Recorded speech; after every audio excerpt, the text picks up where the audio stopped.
Hello and welcome to Channel 2S. I'm your host, Second Soundwave, and it's time once again for some Gunpla news. Now that the formalities are out of the way, let's get on with the show. Gunpla EXPO 2016 just kicked off in Japan, and there are a ton of new reveals. Starting off with Gundam the Origin, we got the expected Char custom version of the Zaku-1. It's largely identical to the previous release, but it does have the shoulders from the Zaku-2 and a really cool looking new belt-fed machine gun.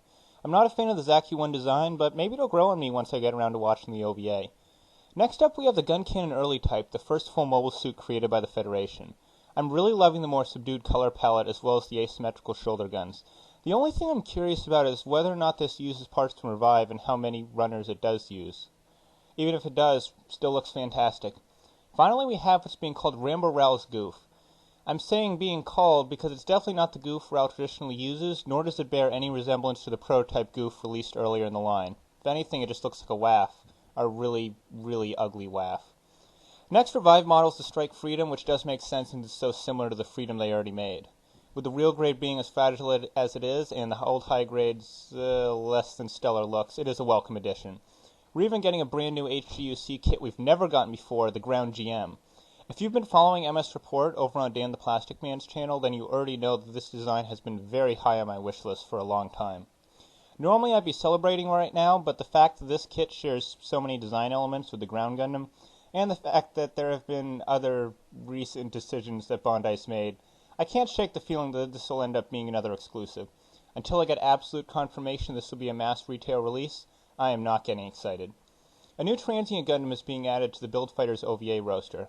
Called the Transient Glacier, it switches out clear blue weapons for sparkly purple, and adds some much-needed color separation to the design in the form of new gunmetal sections on the shoulders, legs, and torso. The new weapons look really rough, but that's to be expected since they're just 3D models that they kind of just printed up for the Expo just to have something out there. It's too early to make any kind of judgment on them because of that. Build Fighters is also getting its first real grade, and unsurprisingly it's the Build Strike. I've always kind of wondered if they ever expand into the real grade line for Build Fighters, and, well, here's the answer.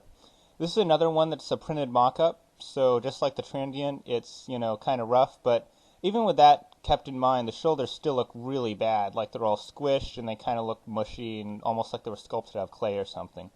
Hopefully they'll have that fixed next time we see this model.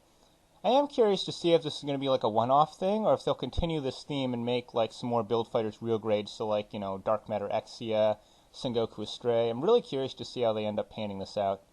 Then we got the first two 100 kits from IBO Season 2. Subarbatos Lupus, which we kind of saw in silhouette before, and to be honest, it really doesn't look that different from the high grade, just got a few extra panel lines, and it comes with the forearm guns that were originally packed with the option set for the 1/144th scale kit. And then there's that other Gundam that doesn't have a name yet, but I absolutely love to death. It's just a super, super cool design, and I can't wait till we see some colored line art for it, because I want to see what this thing looks like in full color. And then finally, the Master Grade. This is the first time we've seen a physical copy of the Psycho Zaku 2, and, well, it's kind of unfinished. Actually, really unfinished. It's literally just a hastily cobbled together 3D printed resin mock-up with, absolutely no accessories. There's pretty much nothing you can even glean from looking at this other than the fact that they're using the vinyl material for the hoses again as well as the joints. But I guess they did need to bring something to the Expo, so it is understandable. So that's the first day's reveals from Gunpla EXPO 2016, and there is some great stuff in here. But what I'm most surprised is what isn't here. The next 100. We heard that it was the Bawu back in May when they teased it at Shizuoka, but nothing has been mentioned of it since then. Perhaps they're just holding out to reveal it tomorrow along with another 15p Bandai kits? Certainly possible. Which new kits are you excited for? Sound off in the comments below. Leave a like if you enjoyed what you saw, and subscribe if this is your first time watching and you want to see more Channel 2S content delivered to your sub box. I'm Second Soundwave, and I'll see you